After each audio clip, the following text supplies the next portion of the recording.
Boa noite, Dom. Eu não pretendo revelar meu nome. Por mais que eu tenha refletido se deveria contar tudo, prefiro me manter anônima. O que vivi foi tão distante do que eu imaginava para a minha vida, que até hoje me pergunto como as coisas chegaram a esse ponto.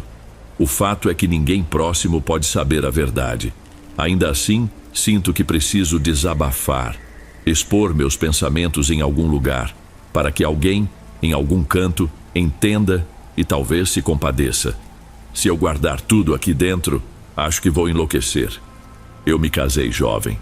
Sempre achei que tinha encontrado um homem bom, respeitoso, daqueles que raramente se vê por aí. Aprendemos a conviver de forma harmoniosa, planejamos nosso futuro e criamos um lar simples, mas cheio de sonhos. Mas, como dizem, quando a gente casa, não é só com a pessoa. Às vezes casa com a família inteira.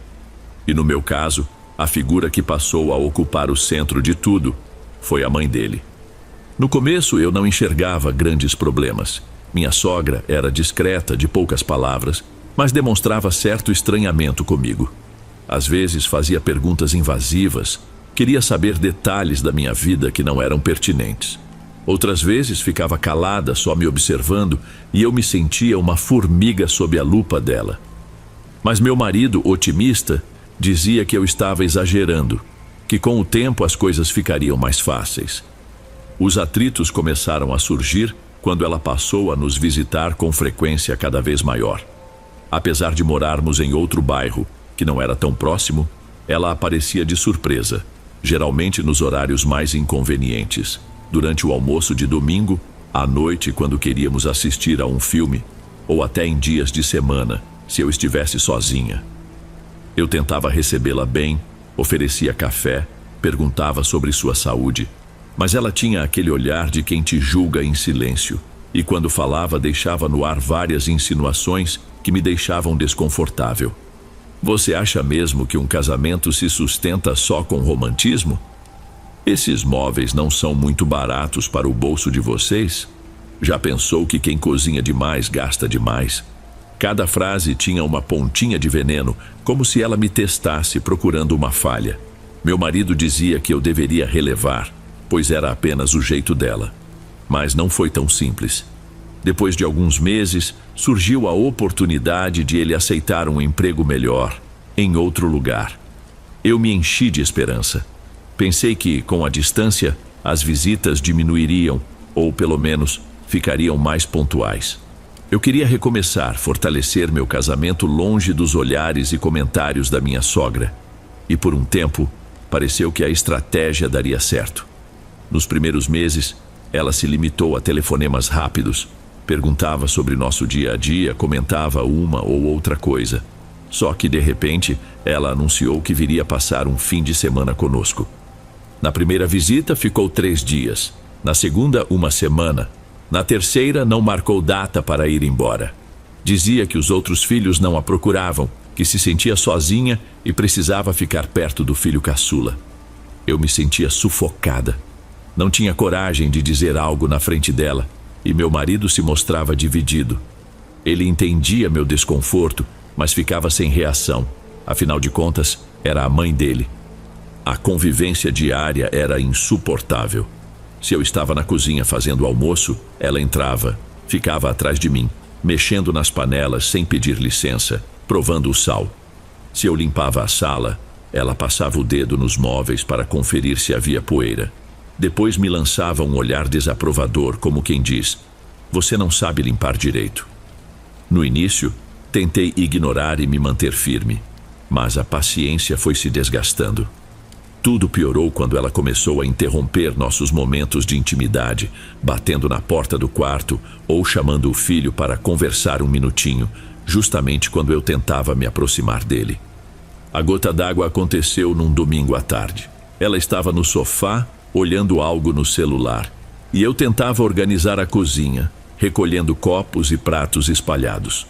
De repente, começou a soltar comentários venenosos, como se falasse sozinha, mas com intenção de eu escutar. Tem gente que se acha pronta para o casamento, mas não sabe nem esquentar comida direito. Depois não sabe por que o marido fica desanimado.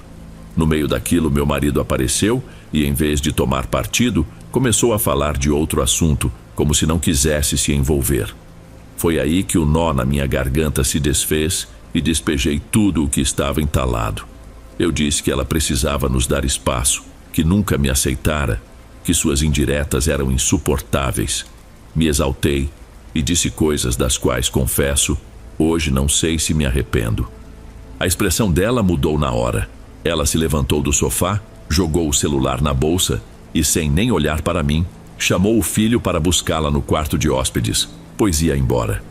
Ele tentou perguntar o que estava acontecendo, mas ela, firme, decretou que voltaria para a casa dela e que não fazia mais sentido ficar onde não era bem-vinda. Nessa mesma noite, ela juntou suas malas e sumiu. Meu marido ficou transtornado, sem saber como reagir. Eu, ao mesmo tempo, sentia alívio e culpa. Alívio por saber que, ao menos por alguns dias, teríamos finalmente a casa só para nós.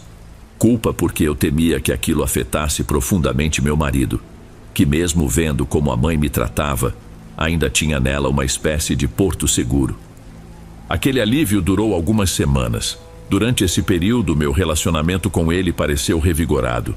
Passeávamos com frequência, ríamos de coisas bobas e sentia que talvez estivéssemos reconquistando o casamento que planejávamos. Mas logo percebi que algo estava errado comigo. Começou com uma irritação estranha na pele, uma coceira nos braços que me tirava o sono. E foi piorando. Usei pomadas comuns, troquei sabonete, passei hidratantes diferentes, mas os sintomas se agravaram. Passaram a surgir manchas avermelhadas que descascavam e deixavam a pele extremamente sensível. Meu marido também notou. Ele me acompanhou em várias idas a médicos, mas ninguém conseguia diagnosticar. Faziam exames, receitavam antibióticos, cremes e nada resolvia. A cada semana surgiam novas feridas. Passei a andar de blusa de mangas compridas até em dias quentes para esconder as marcas. Minha autoestima despencou. No auge do desespero, liguei para minha mãe e pedi que viesse me ver. Eu estava esgotada, física e psicologicamente. Ela chegou sem avisar. Quando abri a porta, a expressão dela foi de puro espanto ao ver como eu estava. Comigo não houve rodeios. Minha filha, você não acha que isso pode ser algo diferente do que esses médicos estão dizendo? Um mal olhado, uma inveja, qualquer coisa dessas que a gente conhece? Inicialmente fiquei em silêncio. Eu nunca tinha sido uma pessoa ligada a superstições ou crendices. Mas havia algo na voz da minha mãe que me fez hesitar. E no fundo, eu também desconfiava. Tudo aquilo tinha começado depois que minha sogra fora embora. Não era como se eu tivesse provas, mas a coincidência era grande demais para passar batida. Minha mãe insistiu que me levaria a uma rezadeira. Não uma profissional famosa, mas uma senhora que morava num bairro afastado, conhecida por tirar encosto ou olho gordo, com rezas e chás. Confesso que por puro desespero acabei concordando. Meu marido naquela semana estava envolvido com uma série de compromissos de trabalho e não podia me acompanhar. Então, numa tarde, minha mãe me colocou no carro e partimos em busca dessa mulher. A casa dela era simples, um portão de ferro enferrujado e muitas plantas. Um cheiro forte de defumação nos atingiu assim que entramos. A senhora, de cabelos brancos presos num lenço, nos recebeu com calma. Não lembro de ela ter me perguntado muita coisa. Simplesmente olhou meus braços, fez cara de preocupação e pediu que eu me sentasse num banquinho de madeira. Então, começou a rezar baixo, com a testa franzida. Há alguma pessoa muito próxima que deseja o seu mal. Foi tudo o que ela disse, após alguns minutos em silêncio, segurando meus pulsos. E o que eu faço? Perguntei já nervosa. Há uma carga pesada sobre você. Pode ser quebrada, mas exige permissão sua. Você está disposta? Ela olhou para a minha mãe, mas naquele momento eu sentia uma mistura de medo, raiva e alívio por finalmente ter uma resposta concreta, mesmo que fosse algo fora do campo médico tradicional. Foi então que ela me entregou um objeto. Parecia um patuá de tecido marrom, costurado à mão, com um símbolo que eu não consegui reconhecer. Carregue isso com você. Reze toda noite antes de dormir, pedindo que qualquer mal que colocaram em seu corpo seja devolvido à origem. Minha mãe ficou tensa. Ela não gostava de ouvir devolver o mal. Dizia que isso era perigoso, que a gente não deveria se sujar com sentimentos ruins. Mas eu sentia tanto ódio, tanta frustração, que ignorei os avisos. Eu queria me livrar daquela dor, daquelas manchas que me deformavam. E no fundo, eu sabia a quem eu culpava por tudo aquilo. Nos dias que se seguiram, continuei usando as pomadas que os médicos tinham receitado, mas agora também levava o patuá comigo aonde fosse. A rezadeira instruiu que eu não contasse a ninguém sobre o ritual, pois isso poderia enfraquecer a energia da cura. Então, meu marido não fazia ideia do que eu estava fazendo. Ele achava que era apenas mais uma fase, que eventualmente o tratamento dermatológico funcionaria. E eu rezava toda a noite, pedindo que se houvesse alguém me prejudicando, aquela pessoa recebesse de volta tudo o que me mandava. Foi então que surgiram notícias de que minha sogra estava muito doente. Primeiro soube por uma cunhada que ligou para perguntar se tínhamos alguma informação. Ao que parece, ela apresentava sintomas parecidos com os meus. Coceiras, machucados na pele que não cicatrizavam. Ninguém entendia direito. Me perguntei se era coincidência ou algo mais. Juro que naquela hora, um arrepio subiu pela minha coluna. Pouco depois, meu marido recebeu uma ligação do irmão, dizendo que a mãe estava internada. Ele se preocupou, falou em ir visitá-la, mas o trabalho estava tomando todo o seu tempo. Eu, calada, pensava nas rezas que vinha fazendo. Será que realmente estava devolvendo o mal? Os dias se passaram, meus ferimentos começaram a melhorar lentamente. Ainda doíam e coçavam, mas algumas feridas cicatrizavam, coisa que não acontecia antes. Ao mesmo tempo, surgiram relatos de que o estado da minha sogra se agravava. Não vou mentir, havia em mim uma satisfação sombria, como se finalmente a balança estivesse se equilibrando, mas também um medo crescente. Se de fato eu tivesse aceitado um tipo de vingança, que preço eu pagaria depois? Finalmente, meu marido decidiu viajar para ver a mãe. Ele me convidou a ir e eu não tinha desculpa para recusar. Então, arrumamos as malas e partimos. A tensão pairava no ar. Durante todo o trajeto, ele dirigia em silêncio enquanto eu fingia olhar a paisagem pela janela, mas, na verdade, só sentia meu coração acelerar. Chegando lá, a atmosfera na casa da minha sogra era sombria. Parentes, irmãos, todo mundo andando de um lado para o outro, cabisbaixo. A casa estava silenciosa. Um silêncio pesado, interrompido ocasionalmente pelos ruídos de orações baixas. Ela não queria ir para o hospital de novo, então estava de cama, com a família se revezando para cuidar dela. Quando entrei no quarto, precisei me esforçar para manter a expressão neutra. Ela estava muito magra, pálida e suas mãos tremiam. As feridas cobriam boa parte dos braços e pescoço. Pareciam queimaduras, mas sem explicação. O cheiro era forte, mistura de pomadas, remédio e algo que não sei descrever. Ela me olhou sem dizer nada. Senti um calafrio. Por um instante, achei que ela sabia que eu estava por trás daquilo, ainda que indiretamente. Mas ela apenas fechou os olhos, exausta. Meu marido se ajoelhou ao lado dela, pegou sua mão e tentou falar, mas ela parecia distante. Não reagia, nem parecia ter forças para discutir ou se queixar. Eu fiquei por perto, sem saber onde pôr as mãos, apenas observando aquela cena que era metade tragédia e metade algo que eu mesma havia provocado. Nos dias seguintes, dormimos em um quarto improvisado na casa dela. Eu quase não conseguia descansar. Às vezes, acordava no meio da noite com uma sensação de que alguém me vigiava. Abria os olhos e não via nada, apenas sombras dos móveis. Em algumas ocasiões, ouvia o choro abafado dos familiares, rezas e murmúrios. Ninguém falava abertamente, mas era evidente que suspeitavam de algo fora do normal. Doença misteriosa, sintomas que não sumiam, tudo muito rápido. E a ideia de maldição ou coisa feita rondava as bocas dos mais velhos.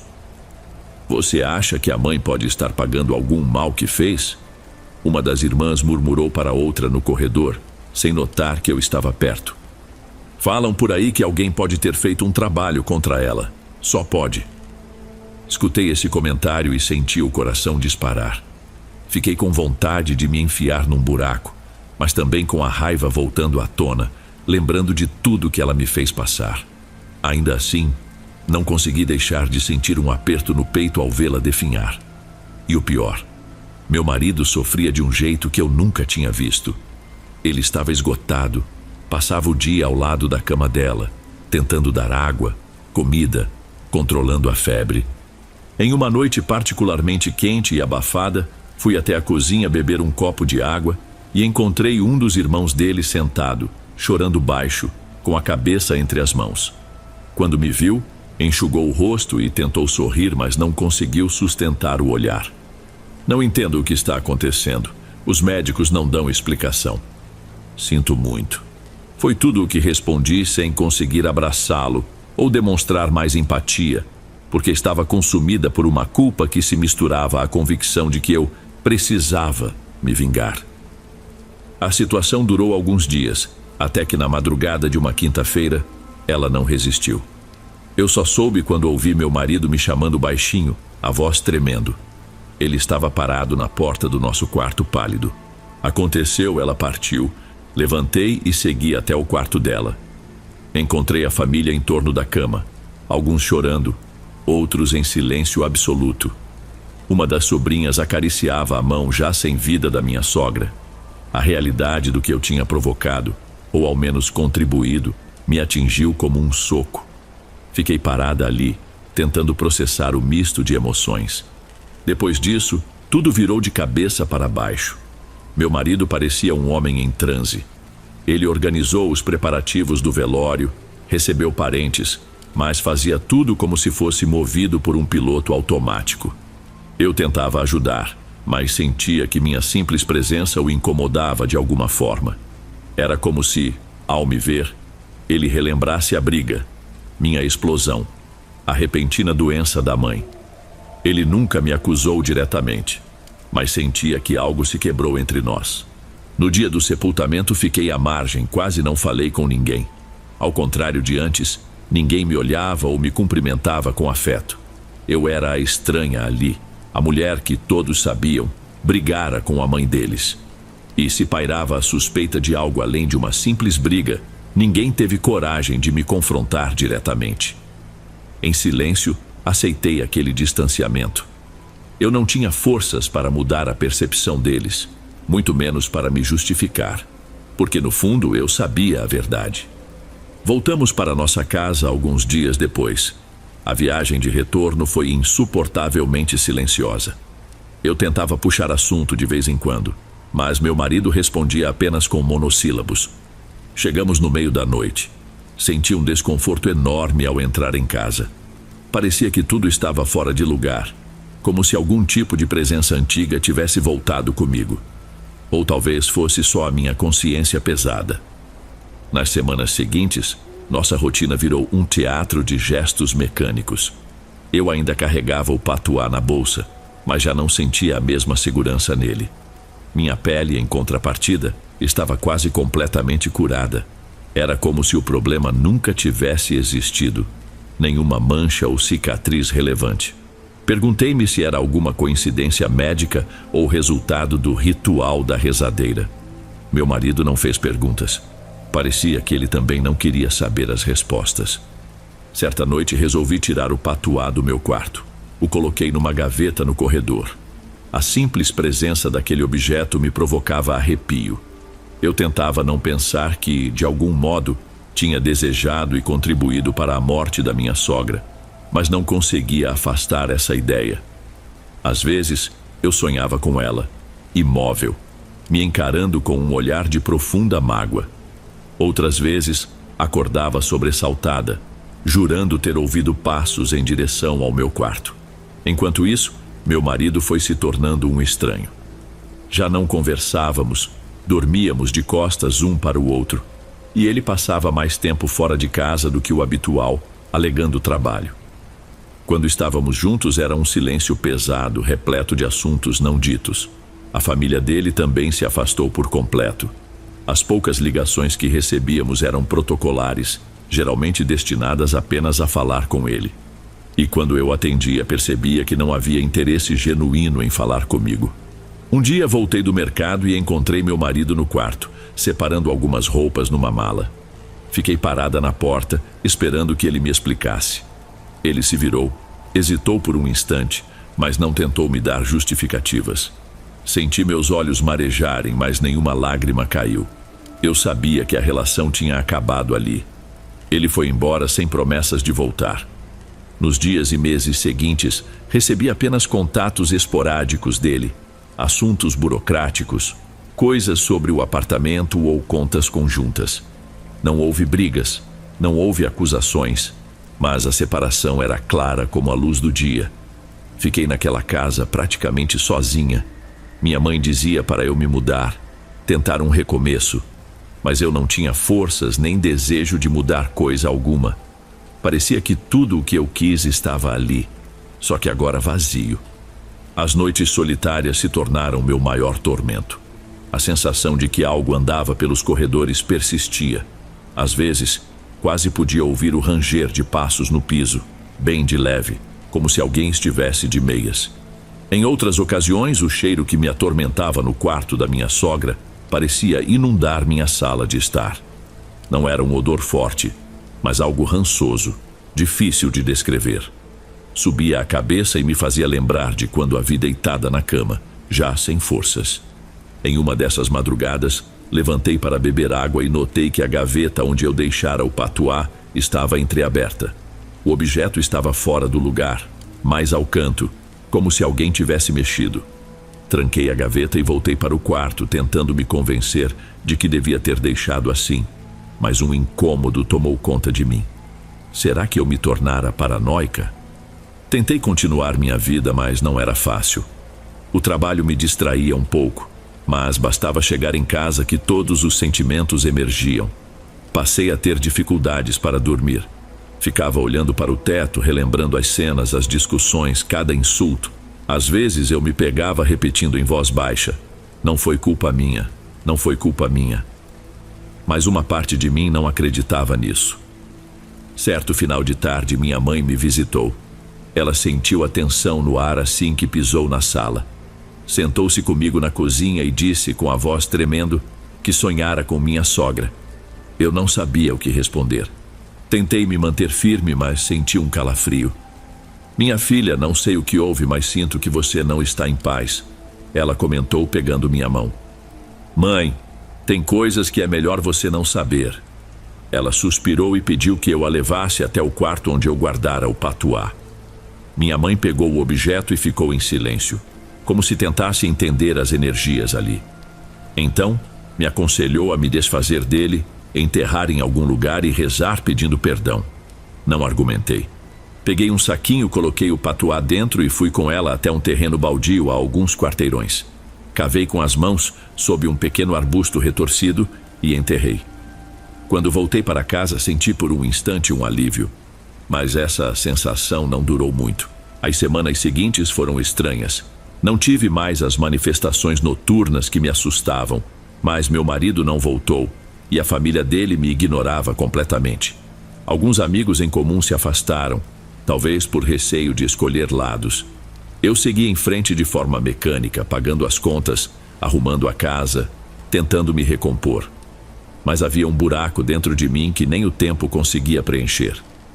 Certa manhã, arrumando o armário, encontrei uma blusa antiga, marcada com alguns respingos de água sanitária. Reconheci imediatamente que era a blusa que eu vestia no dia em que discuti com a minha sogra. Aquele dia em que despejei tudo, em que a mandei embora. Senti um aperto no peito e quase chorei de raiva, frustração e saudade do que eu achava que seria minha vida de casada. Lembrei da cara dela, da postura, do olhar cheio de reprovação. Então perguntei a mim mesma: valia a pena todo esse rancor? Talvez nunca saiba a resposta. O que sei é que nada voltou a ser como antes. Minha saúde melhorou, as feridas sumiram, mas minha vida se fragmentou. Fiquei sem marido, sem família por parte dele, sem a sensação de lar. Mesmo assim, não me arrependi completamente. parte de mim acredita que, se ela não tivesse interferido tanto, nada teria chegado a esse ponto. Eu só queria paz, e na busca por esse objetivo, acabei mergulhando no mesmo veneno que ela destilou contra mim. O mais estranho é que de vez em quando ainda sonho com aquela casa, aonde viajei para encontrá-la doente. Vejo os corredores escuros, ouço sussurros, sinto o cheiro que impregnava o quarto dela. Acordo confusa, com o coração disparado, sem saber se é apenas a lembrança me assombrando ou algo mais. Às vezes, passo a mão pelos braços, hoje lisos e sem marcas, e quase não acredito que um dia ficaram tomados por feridas que me fizeram desejar a pior das vinganças. Não tenho uma mensagem de moral ou um grande aprendizado a compartilhar. Escrevo para aliviar o peso do que carrego. Talvez alguém que leia entenda que certas batalhas familiares podem tomar rumos muito mais sombrios do que esperamos. E o preço que se paga pela vingança ou pela tentativa de revidar um mal, às vezes vem na forma de solidão, de distanciamento, de uma culpa que corrói sem trégua. O fim de tudo é um vazio que nunca se preenche por completo. Ao olhar para trás, vejo que tanto eu quanto minha sogra agimos movidas por orgulho e ressentimento. Não sei o que ela fez exatamente, se teve mesmo participação em algo sobrenatural ou se foi só coincidência. Mas a vida não voltou ao normal. Se busquei uma reparação, só consegui intensificar a ruptura que já estava lá, como um abismo silencioso crescendo entre mim e meu marido. Hoje moro sozinha e não compartilho minha história com ninguém do meu convívio. Mantenho as aparências, cumpro com minhas obrigações e, para todos os efeitos, sou apenas alguém que se separou do marido. Mas, de madrugada, quando encaro o vazio do quarto, penso que existe algo maior que nos envolve, uma teia invisível de sentimentos que, quando se transformam em ódio, podem gerar consequências imprevisíveis. A única coisa que ainda me consola é saber que, de algum modo, sobrevivi para escrever estas linhas, talvez como um lembrete de até onde a amargura pode nos levar.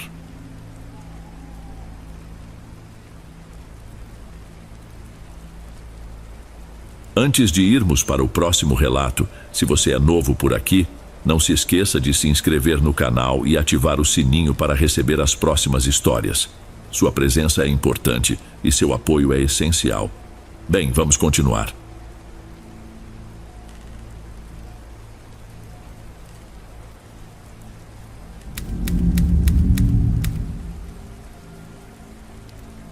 Boa noite, Dom. Me chamo Tadeu.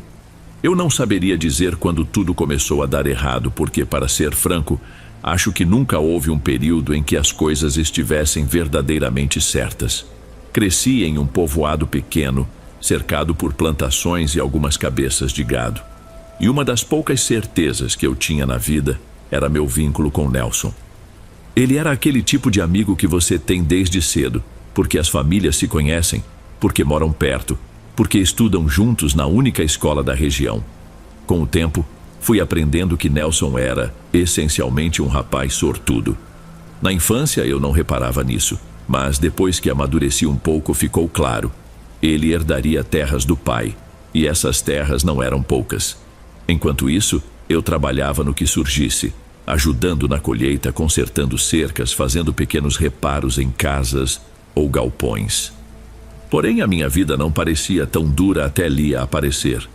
Ela chegou ao povoado quando eu ainda tinha pouco mais de 20 anos, vinda de outro lugar. Não perguntei muito sobre a origem dela. Bastou um olhar para eu me sentir estranhamente atraído. Só que Lia, desde cedo, pareceu me ver como alguém previsível demais. Era simpática comigo, mas nada além de um cumprimento cordial. Já com Nelson, a história foi diferente. Em poucos meses, eles ficaram juntos e, em menos de um ano, já estavam casados. A família dele via a união como algo vantajoso, pois acreditava que Lia fosse uma moça da cidade, culta, mais refinada. Não sei se isso era verdade ou só fantasia que ela deixava pairar para impressionar. O fato é que, de repente, ela estava dentro da casa dele, que ficava no topo de um terreno amplo com as melhores plantações da região. Apesar do casamento deles, Nelson continuou sendo meu amigo.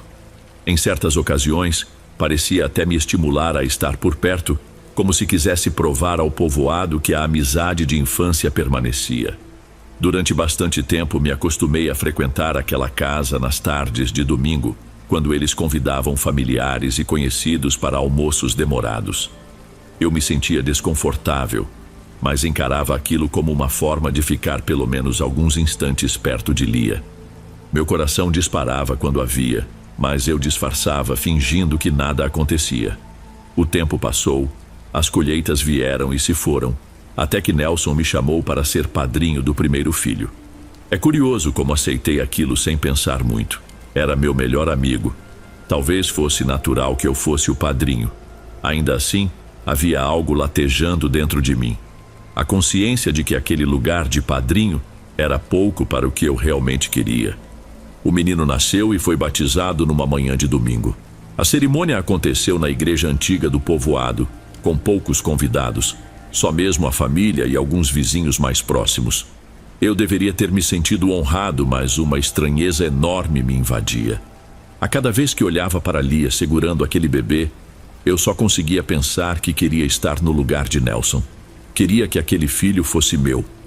A raiva que eu sentia de mim mesmo não tinha tamanho. Eu me odiava por desejar a esposa do meu amigo. Pior, desejar a mãe do meu afilhado. Mas mesmo assim, não conseguia parar de pensar nela. Depois do batizado, os meses seguiram e algo começou a mudar em Nelson. Ele desenvolveu um gosto cada vez maior pela bebida. Toda sexta-feira, me chamava para a casa dele, fingindo que era apenas para colocar a conversa em dia. Porém, na verdade, ele se encharcava de cachaça, de cerveja, do que estivesse à mão, e algumas vezes perdia completamente o controle. O que antes era uma leve rudeza típica de quem tem temperamento forte, se transformou em agressividade real. Ele gritava com Lia sem motivo, esbravejava sobre as responsabilidades de administrar as terras. Dizia que nada estava dando certo. Quase sempre, eu só estava lá como uma testemunha muda, incapaz de fazer algo que, de fato, mudasse aquele cenário. "Você viu o que estou passando?" perguntava ele com a fala arrastada. "Todo mundo depende de mim, mas ninguém reconhece o meu valor." Eu limitava-me a dar tapinhas no ombro dele e a murmurar qualquer coisa para acalmá-lo. Lia, por sua vez, se recolhia no quarto com o bebê, tentando se manter o mais distante possível. Eu sabia que, se interferisse, arriscaria causar uma briga que poderia colocar em risco a minha própria presença ali. E, ao contrário do que seria moralmente correto, eu não queria perder aquelas oportunidades de vê-la. Com o passar de mais uns meses, o filho de Lia e Nelson já estava grandinho, e Nelson continuava se comportando da mesma forma. Foi aí que surgiu a presença de Dona Carminda. Eu a chamava de Dona, porque ela era bem mais velha que a maioria de nós, mas não era mãe de Lia. Descobri depois que era uma tia distante ou algo assim. Chegou sem muito alarde, praticamente se instalou numa casinha simples, na beira de um caminho de terra que ligava o povoado a um riacho. Parecia invisível para quase todo mundo, mas não para mim. Eu a via circulando às vezes com um olhar que me deixava inquieto. Era como se soubesse algo a meu respeito. Certa tarde, enquanto eu capinava um terreno alugado onde plantavam hortaliças, senti que alguém me observava. Levantei a cabeça e a vi encostada na cerca. A roupa dela era de tecido grosso, surrada e escura. Tinha os cabelos brancos presos num coque e seu semblante era indecifrável. "Posso ajudar em alguma coisa, Dona Carminda?" perguntei, largando a enxada. Ela apenas continuou me olhando com os olhos quase sem piscar, até que se aproximou. Falou baixo, sem pressa. "Disseram que você é bem próximo do Nelson e da moça dele, Lia."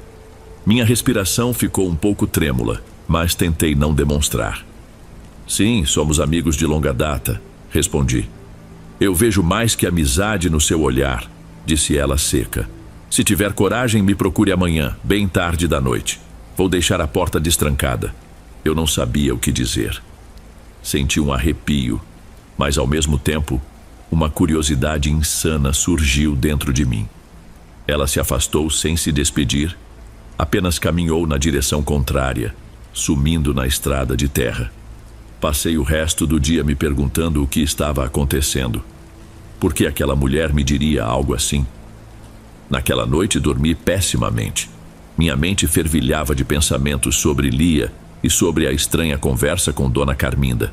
Pensei em ignorar o assunto, mas uma força que eu não sei definir me impulsionou a segui-la. Esperei o cair da noite seguinte. Assim que o relógio marcou algo perto de 11 horas, eu não tinha certeza, pois não possuía um relógio exato, mas me baseava no movimento das estrelas e na minha experiência de medir o tempo, saí cautelosamente de casa. As luzes do povoado já estavam apagadas e poucos cães latiam à distância. O caminho até a casinha de Dona Carminda não era longo, mas parecia mais deserto que o normal. Escutei passos, mas era só meu próprio pisar no chão de terra. Assim que cheguei, notei que a porta estava realmente só encostada. Entrei devagar, tentando não fazer barulho. O ambiente tinha cheiro de ervas secas e algo semelhante à fumaça de folhas queimadas. Havia apenas uma lamparina em cima de uma mesinha de madeira. Dona Carminda estava sentada em um banquinho, virada de costas para mim. Sem se mexer, falou: "Eu sabia que você viria." Sentei-me num caixote. A lamparina deixava tudo em penumbra, mas eu conseguia ver que ela manuseava alguns objetos. Parecia ter ossinhos, pequenas velas e potes de barro. "Por que me chamou?" perguntei. "Porque eu sei o que você quer e sei que você está disposto a qualquer coisa para conseguir." Meu coração deu um salto. Não precisei que ela explicasse. Imediatamente entendi que falava sobre Lia. Senti um calor na testa, uma mistura de vergonha e excitação. Como ela podia saber? Talvez meu olhar nunca tivesse conseguido ocultar totalmente o meu desejo. "Não vou mentir", confessei, baixando o tom de voz. "Sim, eu a amo, mas ela é casada." "Casada com um homem que a faz infeliz", interrompeu Dona Carminda. "Eu sei o quanto ele anda bebendo, o quanto grita, o quanto ela tem medo dele. Você acha que merece viver assim? E você, acha que não deveria ter chance de fazê-la feliz?" Meus olhos ardiam, a boca secava. Aquela conversa me deixava atordoado, mas as palavras de Dona Carminda pareciam tocar uma ferida que eu já carregava havia tempo. Ela se levantou devagar, pegou um pequeno frasco escuro e o colocou na minha mão. "Se você quiser de verdade, use isto. 2 gotas toda vez que ela beber alguma coisa de que você se aproximar. Um chá, um suco, um copo d'água, qualquer coisa. E espere. A mudança vai ser gradual, mas ela vai olhar para você de outra forma." Olhei o frasco na minha mão, sentindo um peso enorme, quase como se aquele objeto estivesse vivo. Ela se abaixou, pegou uma faca de lâmina pequena e encostou na minha palma. "Falta só uma coisa, sangue. Preciso do seu para que o efeito seja forte. Está pronto?" Não respondi nada. Talvez internamente eu já tivesse concordado. Ela deslizou a lâmina devagar, sem que eu reagisse. Senti a ardência. Algumas gotas caíram em um potinho que ela mantinha em cima da mesinha, junto de uma erva que exalava um cheiro intenso, quase enjoativo. Ela então murmurou algo ininteligível. Fiz menção de perguntar, mas não saía som de minha boca. Depois desse ritual silencioso, ela me devolveu a faca para que eu estancasse o pequeno corte com um pano, enquanto tapava o potinho, como se guardasse algo precioso. "Vá, e não deixe ninguém saber disso", recomendou ela séria. "Quando chegar a hora certa, talvez eu te peça um favor. Aí, não poderá recusar."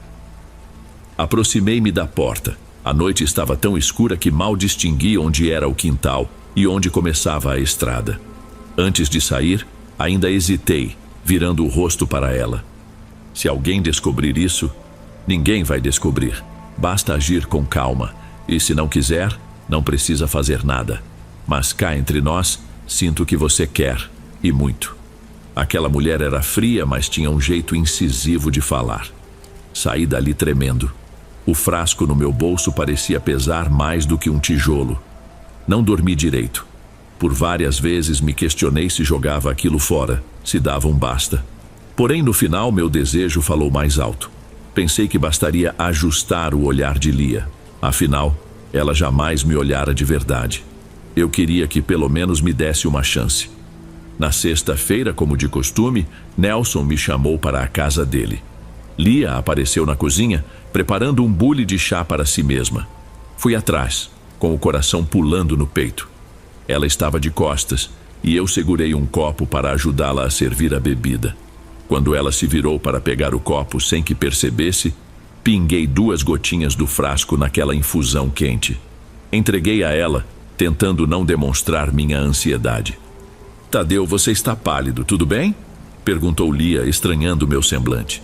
Estou bem, sim, deve ser só o calor que me deixou assim. Ela deu um golinho soprando o vapor. Fiquei observando o leve tremor de seus lábios, sem saber se sentiria alguma coisa imediata. Claro que nada aconteceu ali, na hora, mas eu me senti ridículo, temendo que ela notasse algo de anormal no gosto. Na mesma noite, Nelson bebeu até quase cair. Lia terminou de amamentar o filho e depois o colocou para dormir. Então, voltou para a sala, tentou convencer Nelson a parar de beber, mas ele fez um escândalo, jogando o copo no chão. Pare de me encher, você só sabe reclamar. Eu pensei em intervir, mas Lia fez um sinal com a cabeça para que eu não insistisse. Esperei Nelson desabar no sofá, com a respiração pesada de bêbado, e me despedi dela, visivelmente constrangido. Saí quase de madrugada, lembrando das 2 gotas que havia pingado no chá. Era um início. Repeti esse ritual nas sextas seguintes, sempre com o maior cuidado. Ora eu lhe oferecia água, ora café, ora qualquer coisa que pudesse ocultar um pouco o sabor, se é que havia sabor. Conforme as semanas passavam, comecei a notar uma mudança sutil. Lia parava para me escutar quando eu falava, por mais insignificante que fosse o assunto. Perguntava como eu estava, quando antes só respondia aos meus cumprimentos de maneira polida. As feições dela foram ficando menos distantes, e parecia que, toda vez que nossos olhares se cruzavam, ela sustentava o contato por uns segundos a mais. Uma noite, quando Nelson caiu no sono por causa da bebedeira, Lia apareceu na cozinha onde eu guardava as cartas de baralho. Ela tinha um brilho estranho no olhar, como se quisesse desabafar. Às vezes, sinto que não tenho com quem conversar, ela disse, olhando para o chão, mas mantendo a mão sobre a minha. Você é a única pessoa que me passa alguma segurança. Meu coração quase saltou pela boca. Não consegui conter a proximidade. Levei minha outra mão até o rosto dela, tocando levemente em seu queixo. Ela fechou os olhos, como se estivesse aliviada por sentir aquele toque. Então encostei meus lábios nos dela. O beijo aconteceu sem cerimônia, mas também sem pressa. Foi contido, porque não queríamos que nada vazasse da sala, onde Nelson dormia. Aquele instante acabou rápido, mas foi suficiente para me enlouquecer de desejo.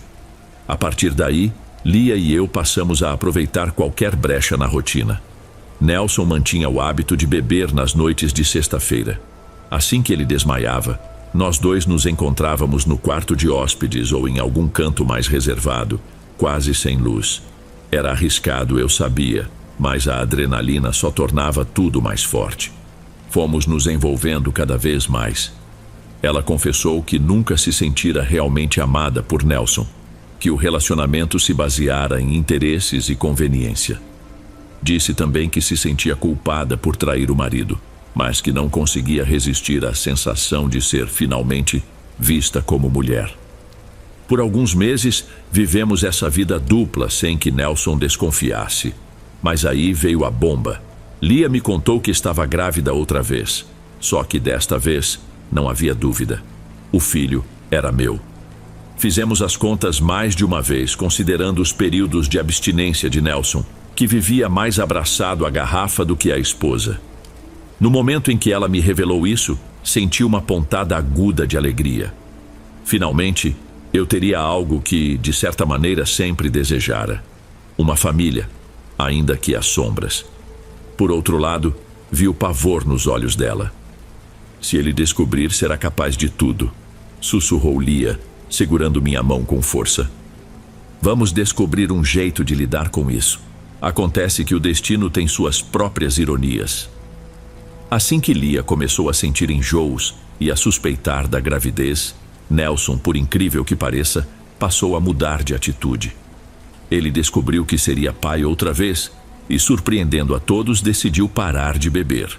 Jogou as garrafas fora, passou a acordar cedo para organizar o plantio, contratou mais trabalhadores para as terras e até tentou ser gentil com Lia. Em poucas semanas, ele era praticamente outro homem. Aquilo nos preocupou mais do que se tivesse continuado bêbado, porque, se estivesse sóbrio e atento, poderia perceber tudo com mais facilidade. A tensão entre mim e Lia aumentou. Ela começou a se afastar um pouco, temendo que Nelson notasse algo no seu comportamento. Certas noites, eu ia embora sem me despedir, porque não queria encarar a simpatia repentina dele. Vê-lo tão cheio de disposição para a família me dava um nó no estômago. Era eu, e não ele, quem estava prestes a ser pai do bebê. Sentia ódio de mim mesmo, e a culpa ficava cada vez maior. Até que uma tarde, enquanto eu fazia reparos na porteira de um curral, eis que surge Dona Carminda, vindo na mesma trilha empoeirada. O sol estava forte, mas ela andava como se nada sentisse. Já faz um tempo que não aparece lá em casa, disse ela de forma calma. Achei que tivesse esquecido o trato. Não esqueci, respondi meio sem jeito. É que as coisas se complicaram. Ela me lançou um olhar firme. Está disposto a resolver essas complicações? Engoli em seco porque desconfiava que ela tivesse algo a me propor. E de fato, ela tinha. Venha esta noite na mesma hora de antes. Dessa vez não será só sobre gotas num chá. Ela foi embora e eu fiquei um bom tempo parado, olhando para a cerca incompleta, com as mãos sujas de terra e a cabeça fervendo. Aquilo me desesperava e, ao mesmo tempo, me empurrava para uma decisão.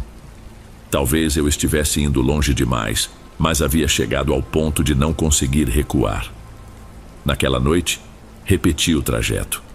Encontrei-a da mesma forma, na penumbra, com a lamparina acesa e a mesa cheia de ervas. Nelson está atrapalhando seus planos, não é? Perguntou.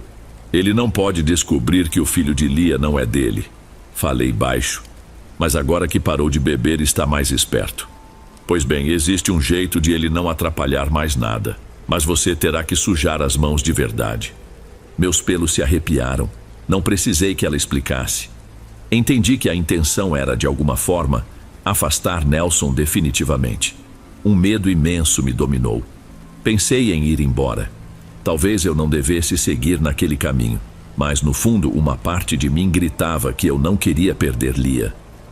Fiquei em silêncio por um tempo, encarando Dona Carminda, que mantinha seu olhar penetrante. Por fim cedi. Ela me pediu que pegasse uma sacola de pano que estava sobre a mesa e me instruiu a levá-la ao cemitério do povoado. Deveria enterrá-la ao lado de uma sepultura específica, sem abrir ou questionar. Eu me sentia enojado, mas não recusei. Entendi que, se fizesse aquilo, Nelson estaria com os dias contados. Ainda assim, minha mente tentava me enganar com a ideia de que talvez nada acontecesse de verdade, que aquilo fosse apenas crendice e superstição. Caminhei na madrugada carregando a sacola. A lua estava escondida atrás de nuvens pesadas. Quando cheguei ao cemitério, escalei o pequeno muro lateral e segui até encontrar a lápide que Dona Carminda indicara. Enterrei a sacola o mais rápido que pude, rezando baixinho para que meus pecados não me perseguissem. Senti um arrepio gelado nas costas. Virei as costas para sair, tropecei numa pedra e quase caí de cara no chão. Apressei o passo com o coração na boca. Nos dias que se seguiram, Nelson começou a reclamar de uma tosse estranha. Inicialmente achamos que fosse consequência do trabalho pesado no campo, mas de uma semana para outra, a tosse piorou. Ele cuspia sangue, mal conseguia dormir. Lia ficou preocupada, obviamente, e tentou levá-lo a um médico na cidade mais próxima. Mas Nelson detestava a ideia de se ausentar das terras. Disse que não era nada, que passaria em breve. Não passou. Em menos de um mês ele estava tão fraco que mal andava. Um dia Lia me chamou às pressas. Cheguei e encontrei Nelson deitado em sua cama, respirando com dificuldade, a pele amarelada, o olhar perdido. Ao me ver, ele estendeu a mão trêmula e pediu que eu me aproximasse. Tadeu, cuida dela, cuida da minha Lia e dos meninos, murmurou quase sem fôlego. Se eu morrer, não deixe que nenhum outro homem se aproxime dela. Fiquei em silêncio, apenas segurando sua mão e acenando com a cabeça. Meus olhos se enchiam de lágrimas, mas não sei dizer se era de culpa, de medo ou de puro desespero. Eu sabia que ele estava nas últimas, só não imaginava que fosse acontecer tão depressa. Naquela mesma noite, Nelson não resistiu. Tossiu mais sangue do que o corpo parecia ser capaz de produzir. Seus olhos se esbranquiçaram e ele se foi. O enterro foi simples, sem muita comoção. O povoado estava assustado com a rapidez da doença, e alguns até suspeitavam de algo estranho. Mas ninguém tinha provas de nada. Eu desempenhei o papel de quem, genuinamente, está abalado pela morte de um velho amigo. Talvez eu estivesse mesmo. Ainda que o odiasse por ter a mulher que eu amava, ele também havia sido meu companheiro desde a infância. De qualquer forma, agora, Lia era viúva e herdara as terras. Passei a ajudá-la com tudo. A contabilidade, o plantio, os funcionários. Ficamos cada vez mais próximos. À medida que a barriga dela crescia, o falatório no povoado também aumentava. Não é estranho que esse rapaz esteja sempre ao lado da viúva tão pouco tempo depois que o marido morreu? As pessoas cochichavam. E aquele bebê que ela espera, será mesmo de Nelson? Aquilo me incomodava, mas eu tentava ignorar. Lia também estava dividida. Por um lado, queria manter as aparências e respeitar um certo luto. Por outro, sabia que aquele filho em seu ventre era meu. E minha vontade de assumi-la de vez aumentava a cada dia. Foi aí que decidi pedi-la em casamento. Falei com Dona Carminda antes, para ver se ela tinha alguma objeção. Ela apenas acenou, com um sorriso que me gelou a espinha. Sempre soube que terminariam juntos, mas cuidado, tudo tem um preço. A frase dela soou como um aviso tardio, porém naquele momento minha empolgação era mais forte do que qualquer precaução. Não demorou muito para marcarmos uma cerimônia singela, mas ainda assim solene, na mesma igreja onde o filho mais velho de Lia fora batizado. Eu pensava que finalmente teríamos paz, só que o povoado inteiro se alvoroçou de fofocas. Muitos não diziam nada na minha cara, mas quando eu passava, sentia os olhares de reprovação. Alguns tinham certeza de que a doença de Nelson fora coisa mandada, fruto de feitiçaria. Eu fingia não ouvir e não ver. No dia do casamento, acordei bem cedo, sentindo o estômago revirar, mas com uma sensação de que tudo, enfim, se ajeitaria. Cheguei à igreja arrumado, coisa rara para mim, que vivia de roupas gastas de trabalho. Alguns poucos convidados apareceram, mas a maior parte da população foi só observar de longe, curiosa, bisbilhotando pelos cantos. O relógio da torre marcou meio-dia, e Lia não apareceu. Os minutos se arrastaram, e um clima pesado tomou conta do lugar. A tia que a acompanharia, que não era Dona Carminda, pois esta ficara em casa alegando fraqueza, não dava sinal de vida. Foi quando um rapaz suado e ofegante entrou correndo pela porta principal. "Houve um acidente!" gritou desesperado. Sem pensar duas vezes, saí correndo para onde o rapaz indicava. Segui por uma trilha estreita que levava a uma curva de estrada de terra. Lá, avistei o cavalo que deveria transportar Lia até perto da igreja, amarrado em uma árvore e relinchando sem parar. No chão, um grupo de pessoas tentava reanimá-la. Quando me aproximei, percebi Lia com o rosto pálido, o pescoço torcido num ângulo impossível, sangue escorrendo pela boca. O tio que a acompanhara chorava sem conseguir falar. Disseram que o cavalo se assustou de repente, levantou as patas traseiras e Lia caiu violentamente. Não havia nada que pudessem fazer. Senti como se alguém arrancasse o meu coração do peito. Joguei-me ao lado dela, tentando fazê-la voltar a si, chamando seu nome entre soluços. Ela já não ouvia. E não era só Lia que se fora. O nosso filho, que ainda morava em seu ventre, também partira com ela. Aquela dor me consumiu de um jeito que não consigo descrever. Foi um golpe seco da realidade, lembrando-me de que eu jamais poderia brincar com forças desconhecidas e sair ileso. O enterro de Lia foi ainda mais triste que o de Nelson. Quase ninguém se aproximou de mim. As pessoas me encaravam de longe e percebi que havia desconfiança, medo e até repulsa nos rostos delas. Senti cada um desses olhares como um punhal. Depois de algumas semanas, recebi a notícia de que Dona Carminda também falecera, vítima de uma febre súbita que a consumiu em questão de poucos dias. Muitos diziam que era o castigo final, pois ela era vista como curandeira ou, no dizer de alguns, como bruxa, aquela que mexia com as coisas do outro mundo. No fundo, eu sabia que a responsabilidade pelo que acontecera estava tão grudada em mim quanto nela. As pessoas passaram a me evitar de forma ostensiva. Antes, eu era um simples trabalhador, sem muito prestígio. Agora, eu era também o sujeito que supostamente derrubara um amigo para ficar com a esposa dele. E pior, alguém que se servira de artifícios escusos para isso. Já não importava o que eu dissesse, se era verdade, mentira, coincidência ou destino. Ninguém queria chegar perto. Os olhares de julgamento eram quase insuportáveis. Decidi me mudar para um casebre afastado, nos limites do povoado, onde quase não chegava ninguém. Eu me tranquei em uma solidão que só não era completa porque, vez ou outra, eu ouvia vozes. Não sabia se eram fruto da minha imaginação ou de algo além. Às vezes, tinha a nítida impressão de ouvir Lia me chamando, como se estivesse na sala, esperando que eu abrisse a porta. Noutras, eu quase via a silhueta de Nelson no canto do quarto, parado, me encarando em silêncio, como se quisesse cobrar minha traição. O tempo foi passando e percebi que eu não conseguia mais trabalhar direito. Tudo se tornava penoso. Meus braços, antes fortes, foram enfraquecendo porque a bebida começou a ser minha única companhia. Se antes eu culpava Nelson por beber, agora eu era quem enchia a cara para tentar sufocar a dor e a culpa. A cada gole, lembrava do quanto eu invejara a vida dele. No fim, eu não tinha mais nada além de uma saudade desesperada de Lia e a certeza de ter me envolvido em algo proibido.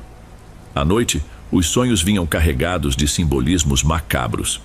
Em alguns, eu via Lia sorrindo para mim, quase me convidando para dançar em um salão iluminado. Em outros, ela aparecia com o pescoço quebrado, coberta de sangue, me estendendo a mão como se quisesse me arrastar para dentro de um abismo. Também sonhava com Dona Carminda, que me olhava de um jeito indiferente, como se dissesse: "Você quis, agora aguente as consequências." E eu acordava suando frio, sem saber se o que eu sentia era pavor ou tristeza. Se antes as pessoas do povoado mantinham certa neutralidade comigo, agora tinham medo de se aproximar.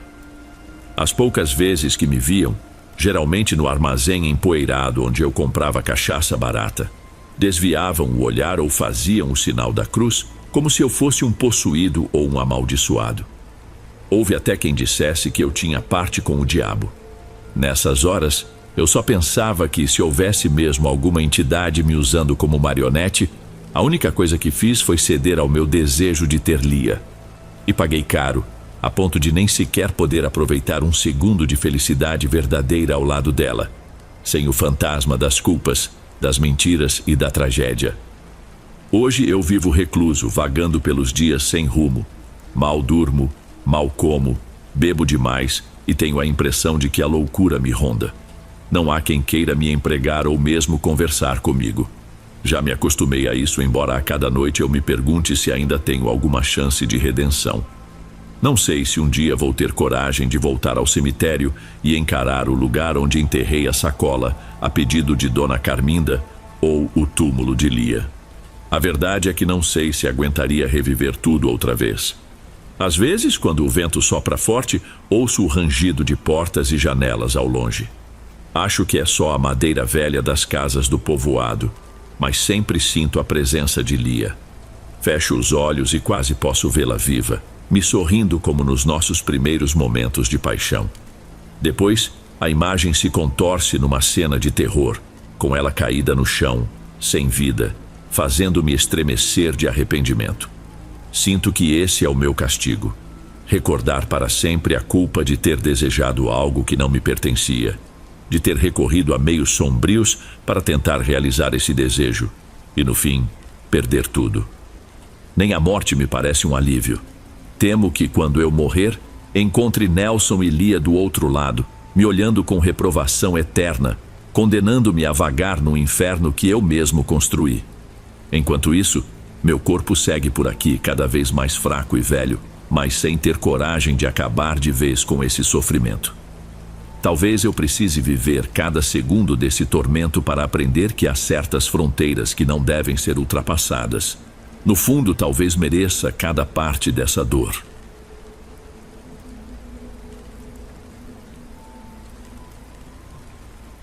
Antes de irmos para o último relato, se ainda estiver por aqui, comente o horário que está assistindo. Gosto de saber quem assiste os relatos até o final. Bem, vamos continuar.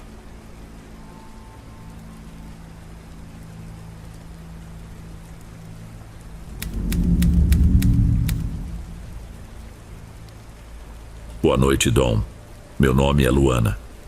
Cresci em uma comunidade rural pacata, cercada por plantações de cana-de-açúcar e terrenos vazios cobertos por mato alto.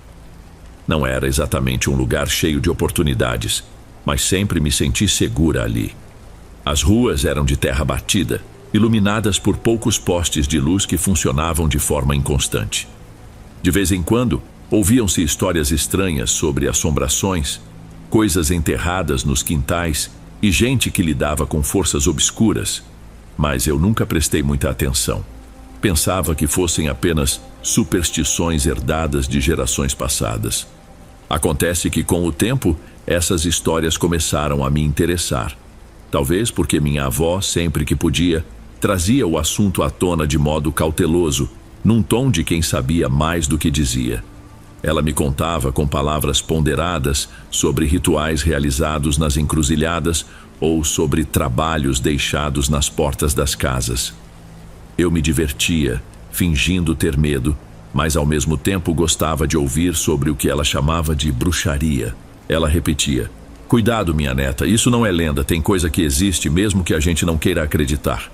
Meus pais, Dona Alzira e seu Osmar, sempre foram mais céticos, mas notava que eles nunca zombavam totalmente das conversas da vovó. Às vezes, nos jantares de domingo, ela largava no ar alguma história de gente adoecendo sem explicação, ou de quem encontrava embrulhos suspeitos perto do portão. Meus pais reviravam os olhos, mas ficavam em silêncio.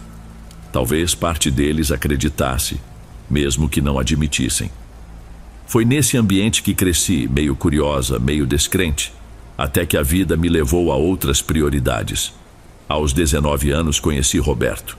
Ele era alguns anos mais velho, trabalhava num pequeno armazém de peças para máquinas agrícolas e sempre aparecia para conversar comigo depois do expediente. Começamos a namorar de forma simples, sem grandes planejamentos, e em cerca de 1 ano e meio já estávamos casados.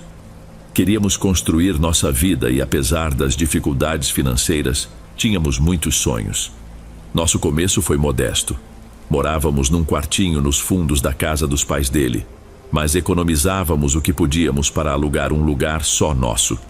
Depois de muito esforço, conseguimos uma casinha antiga próxima a uma pequena praça no centro da comunidade. Não era grande coisa, paredes descascadas, porta da frente que inchava nos dias de chuva e quase não abria, e um quintal repleto de mato. Mas estávamos felizes, pois enfim, tínhamos nosso espaço. Os primeiros meses ali foram tranquilos. Conseguimos pintar as paredes, ajeitar o telhado e dar um ar de lar àquele lugar. Embora tudo fosse simples, sentíamos uma enorme satisfação. E foi nesse período que recebi a notícia de que estava grávida. Fiquei eufórica. Roberto também comemorou. Apesar de jovem, ele sempre quis ter filhos. Meus pais e a avó ficaram felizes, oferecendo ajuda e conselhos. Pela primeira vez, senti que a vida seguia um rumo perfeito. No entanto, quando entrei no 3º mês de gestação, percebi que algo em Roberto começou a mudar. Ele, que sempre fora atencioso, passou a ficar mais calado, chegando em casa mais tarde e não demonstrando o mesmo entusiasmo de antes. No começo, associei ao trabalho. Eu sabia que ele estava tentando fazer horas extras para juntar dinheiro. Então fazia sentido que estivesse cansado. Mesmo assim, seu olhar distante me inquietava. Durante os jantares ele quase não falava, apenas mexia na comida e às vezes nem terminava de comer. Em uma das noites acordei assustada por volta das 2 da manhã. Roberto estava sentado na beira da cama, no escuro, olhando para o nada. Chamei o nome dele e ele apenas murmurou: "Está tudo bem, vai voltar a dormir." Mas o tom de voz não soava normal. Havia um peso em cada palavra, como se ele estivesse fazendo um esforço imenso para manter a calma. A situação se repetiu outras vezes. Sempre que eu perguntava de manhã, ele dizia não se lembrar de nada, culpando o estresse. Não demorou para outras coisas estranhas começarem a acontecer. Primeiro, um cheiro desagradável invadiu nossa casa de forma repentina, sem motivo aparente. Procurei carcaças de ratos ou qualquer tipo de sujeira no quintal e nos cantos, mas não achei nada. O odor aparecia e desaparecia, como se estivesse ligado a algum fenômeno que eu não compreendia. Poucos dias depois de notar o cheiro, encontrei algo muito perturbador na frente da nossa porta. Um saquinho marrom amarrado com várias voltas de barbante. Ele estava úmido, parecia conter algo viscoso dentro. Tive um arrepio imediato lembrando as histórias que minha avó contava. Senti medo de tocar, mas não queria deixar aquilo ali. Chamei Roberto, que sem dizer nada, pegou um pedaço de madeira e afastou o saquinho para o meio da rua. "Não quero saber o que tem dentro", disse ele com a voz tensa. "Não abrimos, não pegamos com a mão, não fizemos nada além de tirar aquilo de perto da nossa casa." Eu tentei me distrair, mas a partir daquela noite, o clima dentro do lar ficou pesado. Vez ou outra, eu acordava assustada, achando ter ouvido sussurros, batidas leves nas paredes e passos vindos do telhado.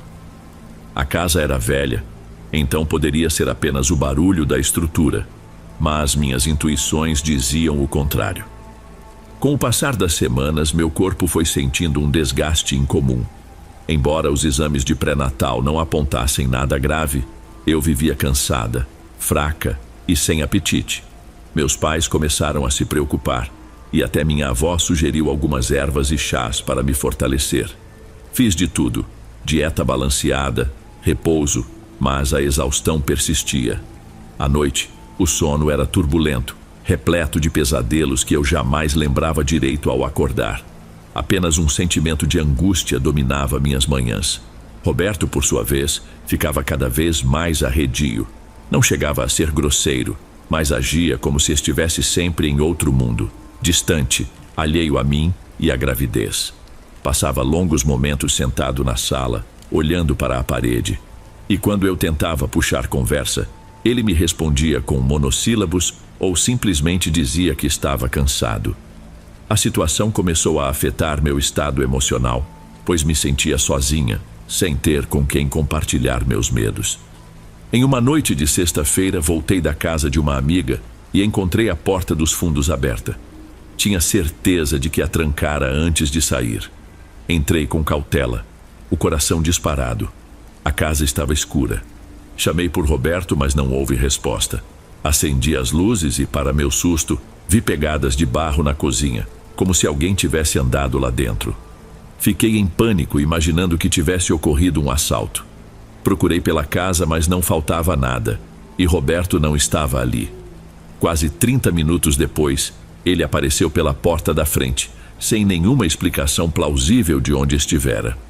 "Você não atende o celular?" Perguntei, preocupada e irritada ao mesmo tempo. Ele apenas balançou a cabeça. "Meu telefone ficou sem bateria. Não me convenceu, mas eu não tinha forças para discutir. Aquela porta dos fundos aberta e as pegadas me deixaram alarmada. A cada dia, algo diferente me colocava em alerta. Um barulho fora de hora, a sensação de estar sendo observada ou mesmo calafrios repentinos que percorriam minhas costas quando estava sozinha. No 7º mês de gravidez, a situação piorou. Tive febres leves, mas recorrentes, dores de cabeça constantes e uma estranha palpitação no peito. Os médicos não encontravam problemas, receitavam repouso e me mandavam para casa. Em uma madrugada despertei com o que julguei ser um pesadelo. Senti um peso no peito e uma presença ao meu lado, perto do meu rosto. Tentei gritar, mas não consegui. Só consegui me mover quando ouvi Roberto levantar da cama. Assim que ele acendeu o abajur, aquela sensação de paralisia sumiu. Ele me encontrou suando e sem conseguir falar direito. "Você está bem, Luana?" disse, me olhando com certa preocupação, mas ainda com aquele semblante distante. Respondi que tinha tido um pesadelo horrível. Ele se limitou a me abraçar, mas não consegui sentir segurança nos braços dele. Parecia que algo sugava a vitalidade de nós dois, como se houvesse uma nuvem negra pairando no quarto. Passaram-se os meses e chegou o tão esperado dia do parto. Meu filho, que chamei de Benício, nasceu saudável, com bom peso e chorando alto. A princípio, foi um alívio indescritível. O retorno para casa trouxe uma felicidade renovada. Por breves instantes pensei que tudo aquilo, os cheiros, os ruídos, o marasmo de Roberto, ficaria para trás. Entretanto, a alegria durou pouco. Benício chorava o tempo inteiro. Era um choro agudo, desesperador, que não passava nem quando eu o amamentava ou ninava. Até o pediatra se mostrava intrigado, pois não encontrava nada de errado. Trocamos a marca das fraldas, tentamos várias fórmulas lácteas diferentes, mas nada o confortava. Com o decorrer das semanas, notei que ao mesmo tempo em que Benício chorava sem parar, alguns dos fenômenos em casa se acalmaram. O cheiro ruim sumiu, as batidas nas paredes ficaram mais raras. Mas meu filho parecia carregar consigo toda a inquietação que antes pairava na residência. Ele dormia pouco, chorava muito, vivia com um muco transparente escorrendo pelo nariz, algo que os médicos não conseguiam explicar. E curiosamente notei que Roberto começou a parecer menos abatido. Já não tinha tantas crises de silêncio e até esboçava algum sorriso ao voltar do trabalho.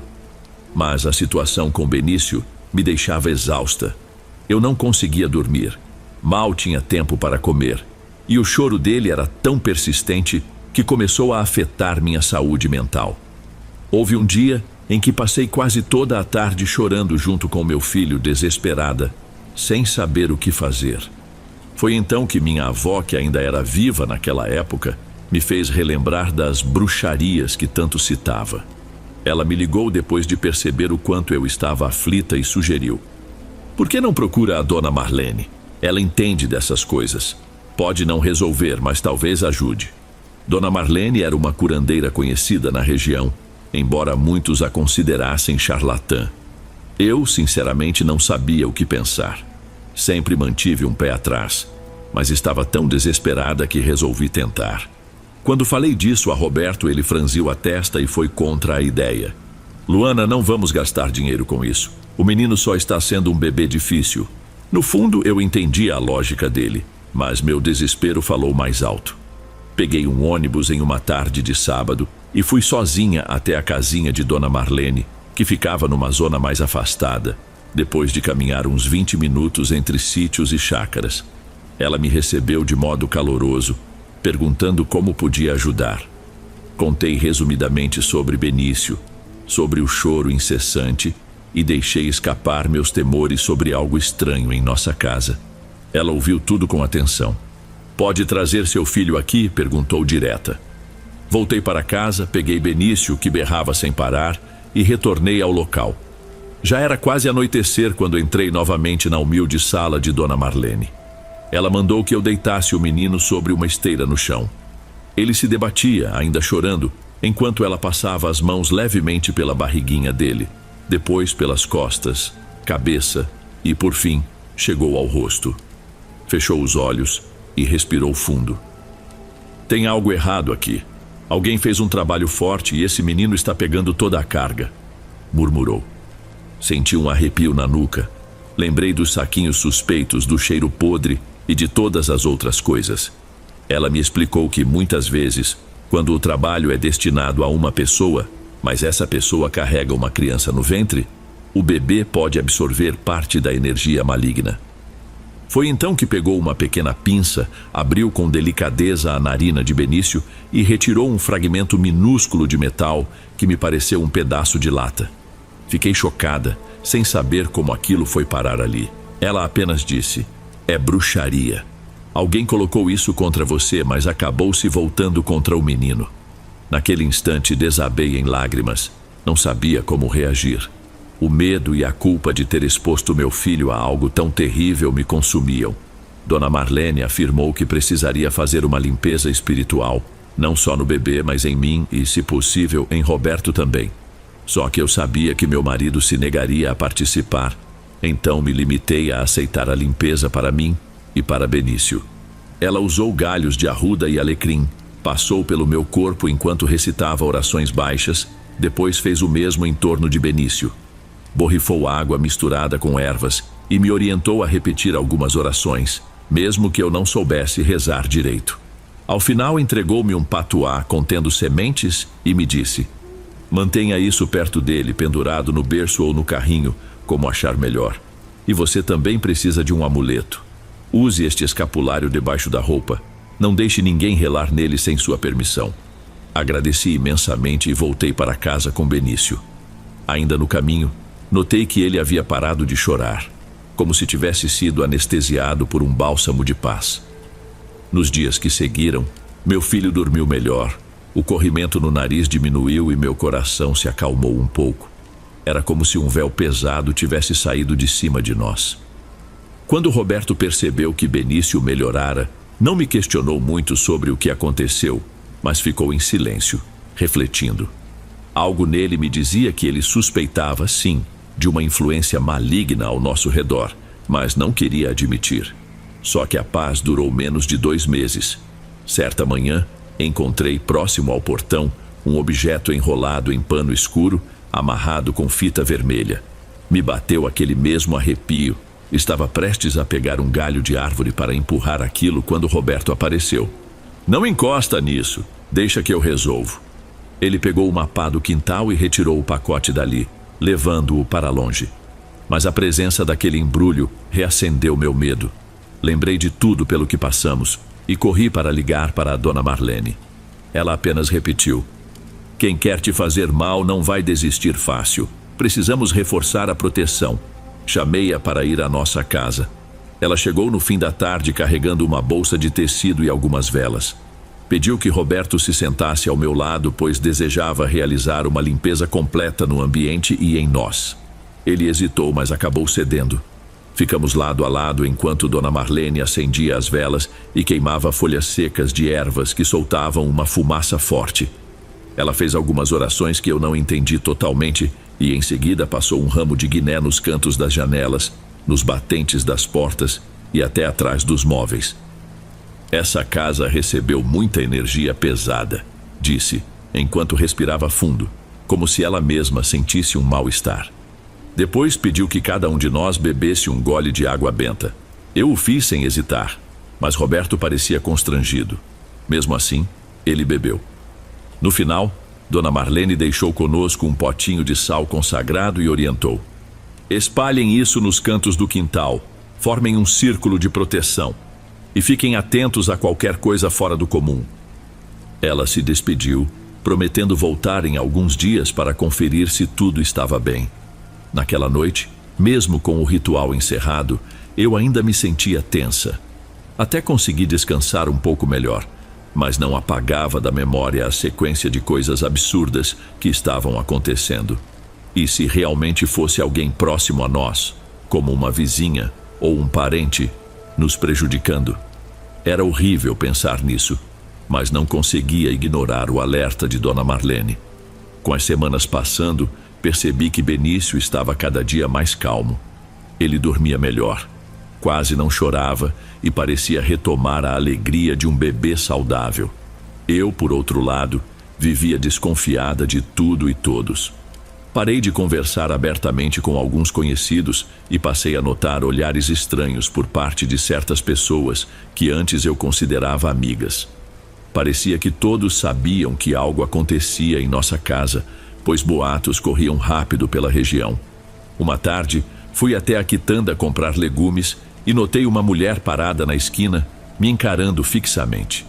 Quando passei por ela, cumprimentou-me com um sorriso que me soou falso. Perguntou sobre Benício, comentou detalhes que eu nunca havia contado a ela e se despediu com um: Se precisar de alguma coisa, estou por perto. Senti um frio no estômago, uma sensação incômoda de que ela sabia mais do que aparentava. Durante a noite, deitei-me lembrando dessa conversa e tive um pesadelo terrível. Sonhei que estava em um caminho escuro, segurando Benício nos braços, e alguém tentava arrancá-lo de mim. Acordei suando, com o coração acelerado. Roberto, assustado, perguntou o que estava havendo. Contei do sonho e ele me abraçou. Era o primeiro abraço sincero que eu sentia dele em muitos meses, como se, pela primeira vez em muito tempo, compartilhássemos o mesmo medo. Nos dias seguintes, nada de extraordinário aconteceu, mas a inquietação pairava no ar. Eu observava o quintal todos os dias, principalmente perto das plantas e arbustos, com medo de encontrar outro embrulho suspeito. Espalhava sal nos cantos e rezava do meu jeito pedindo proteção. Roberto estava mais presente, mais preocupado comigo e com Benício. Ainda assim, havia uma estranha tensão. Às vezes, à noite, eu o via sentado na varanda, olhando para a rua deserta como se esperasse algo ou alguém aparecer. Certa manhã, ouvi barulhos estranhos perto do portão. Espiei pela janela e vi galinhas correndo assustadas, como se tivessem sido enxotadas de modo brusco. Quando saí para ver, encontrei, enterrado raso no chão, um retalho de pano preto parcialmente descoberto. Ao puxar o pano usando um graveto, vi que havia pregos enferrujados e um papel com símbolos esquisitos dentro. Senti o sangue gelar nas veias. Não toquei diretamente naquele objeto, apenas enfiei tudo em um saco plástico e levei a Dona Marlene o mais depressa que pude. Ela examinou o embrulho, franziu a testa e me encarou com ar preocupado. É um feitiço para causar discórdia e adoecer a família. Pelo visto, não foi totalmente anulado. Senti meu coração apertar, pois eu pensava que, depois da limpeza, estaríamos livres disso. Mas ela reforçou que, em casos de inveja ou ódio muito forte, a pessoa mal intencionada tentaria repetidas vezes. Precisaríamos de uma proteção ainda mais intensa. Marcamos de fazer uma nova limpeza à noite, dessa vez na presença de Roberto e do meu pai, seu Osmar. Minha mãe ficou cuidando do Benício, enquanto Dona Marlene organizava tudo na sala da nossa casa. Velas, tigela de barro, incenso e algumas ervas secas. O ritual foi mais longo. Ela pediu que apagássemos todas as luzes, deixando apenas a chama das velas iluminar o ambiente. Ficamos em silêncio enquanto ela recitava orações e aspergia a água benta. Em alguns momentos, senti uma leve tontura, como se a casa estivesse girando. Quando acabou, Dona Marlene pediu que ficássemos quietos por uns instantes. O mal resiste quando encontra brechas. Tentem se manter unidos. Evitem expor a vida de vocês para pessoas que não conheçam bem. Antes de ir embora, ela cavou um pequeno buraco no quintal, próximo ao muro, e enterrou o embrulho que eu havia encontrado, após borrifar álcool e acender uma chama que queimou parte do pano. Disse que aquilo ajudaria a enfraquecer a energia do feitiço. Eu me senti menos ansiosa, mas ainda não conseguia deixar de pensar que alguém próximo, alguém que talvez já tivesse estado em nossa casa, era responsável por tudo. Depois daquele ritual houve uma trégua. Os dias seguintes pareciam mais leves. Benício mantinha seu semblante tranquilo, e Roberto começou até a planejar uma pequena reforma no quintal para construirmos um canteiro de hortaliças. Só que a paz completa nunca voltava totalmente. Algumas noites, eu ainda tinha pesadelos ou acordava assustada, sentindo que alguém me observava pela fresta da janela. Vivi assim por mais alguns meses, sempre desconfiando de tudo, evitando contar sobre nossa vida e nossa rotina. Me afastei de festas e reuniões na comunidade, pois não queria gente entrando na minha casa. Nesse meio tempo, Dona Alzira, minha mãe, me disse algo que ficou marcado. Filha, nem sempre quem sorri pra gente é nosso amigo. Toma cuidado com as pessoas. Aquela frase me acompanhava a cada conversa, a cada visita inesperada de algum vizinho.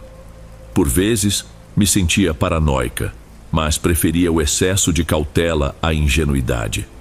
Algum tempo depois, o destino pareceu me provar certa. Em uma manhã nublada, Fui limpar o quarto de despejo, onde guardávamos ferramentas e caixas de papelão.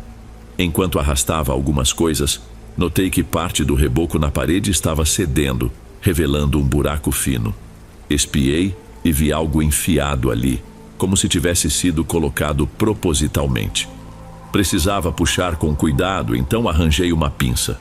De lá, retirei outro embrulho minúsculo envolto em plástico. Dentro, havia uma pequena foto minha e de Roberto, rasgada ao meio, com o lado do rosto dele manchado por algo preto, talvez cinzas ou tinta. Senti uma náusea instantânea. Aquilo parecia bem mais pessoal do que qualquer outro objeto encontrado antes. Não sei quem teria acesso ao nosso quarto de despejo para esconder aquilo. Era um local pouco frequentado, mas não impossível de ser visitado por alguém que já tivesse entrado em casa. Confusa, corri outra vez até Dona Marlene levando o embrulho.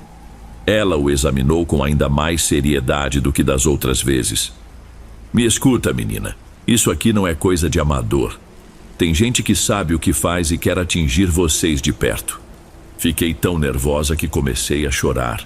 Ela tentou me acalmar e prometeu marcar um ritual de proteção definitiva. Mas dessa vez, avisou que não seria algo simples. Precisaria de alguns preparativos, incluindo velas especiais e ervas que ela mesma cultivava. Marcamos o ritual para o final de semana. No dia combinado, já no cair da noite, ela chegou à nossa casa com uma expressão grave. Trazia consigo uma caixa de madeira onde guardava os itens que usaria. Após posicionar velas nos 4 cantos da sala, pediu que eu me sentasse no centro com Benício no colo. Roberto estava ao meu lado e meus pais também vieram para dar apoio. A fumaça do incenso tomou o ambiente, tornando o ar denso e o clima quase sufocante. Dona Marlene começou a rezar em voz baixa, passando as mãos ao redor do meu corpo, como se afastasse algo invisível. Em seguida, pediu que Roberto se aproximasse. Ele parecia desconfortável, mas concordou. Ela contornou a cabeça dele com um feixe de ervas e, em dado momento, Roberto se contraiu, como se sentisse dor. Jamais saberei se foi algo psicológico ou realmente espiritual, mas ele depois confessou que sentiu um formigamento na nuca. Para finalizar, Dona Marlene pediu que meus pais dessem as mãos a nós dois, formando um círculo ao redor de Benício. Vocês têm que se fortalecer juntos. Há alguém muito próximo que não suporta ver a felicidade de vocês. Não posso dizer quem, mas sinto essa inveja pulsar, disse ela, com uma voz que quase me fez tremer. Após cerca de 40 minutos de orações e defumações, ela completou o ritual. Sacudiu as ervas para o chão, apagou as velas cuidadosamente e recolheu tudo. Antes de partir, enterrou o embrulho que eu encontrara no quarto de despejo em um local afastado, perto de uma árvore morta no quintal. E por fim, deixou uma cruz de madeira atrás da porta principal, dizendo que nunca deveríamos retirá-la dali. Daquela noite em diante, a sensação opressora desapareceu de forma mais contundente do que antes. O ar dentro de casa ficou mais leve, as noites pareceram menos tensas e eu deixei de ter pesadelos constantes. Benício continuou crescendo forte, sem grandes problemas de saúde ou crises de choro desesperadoras. Roberto voltou a ser aquele homem atencioso, embora não conversássemos abertamente sobre o que aconteceu. Meus pais ficaram satisfeitos em me ver mais animada, mas me alertaram para nunca baixar a guarda. Com o passar de vários meses, a vida retomou um rumo mais sereno. Contudo, eu nunca descobri quem estava por trás daqueles objetos macabros, dos embrulhos, dos fragmentos de metal e das fotos rasgadas. Vivia com a pulga atrás da orelha, ainda hoje analisando sorrisos e gestos das pessoas ao redor. Fico pensando nos momentos em que confiei demais em alguém que talvez quisesse nosso mal. Às vezes, à noite, ainda lembro das palavras da minha avó e de Dona Marlene, e um arrepio percorre meu corpo. Olho para Benício, que já está grandinho, brincando pela casa, e sinto um alívio por ver que, pelo menos por hora, ele está em paz. O tempo, dizem, cura tudo, mas também ensina. Aprendi a ser muito mais cautelosa. Não falo da minha vida para qualquer um. Não deixo pessoas estranhas entrarem na minha casa sem um bom motivo. E estou sempre atenta a sinais, por mais sutis que sejam. Até hoje mantenho a cruz de madeira atrás da porta, o escapulário no pescoço e um ramo de ervas na janela do quarto. Não posso afirmar que o perigo se foi para sempre, mas sinto que agora estou mais preparada para enfrentá-lo se ele voltar a bater na minha porta. Porque se existe algo que aprendi, é que o mal pode se disfarçar de muitas formas, e às vezes ele vem exatamente de quem você menos espera.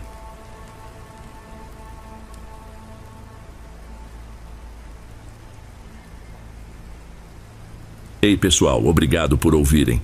Clique no sininho de notificações para ser alertado de todas as futuras narrações.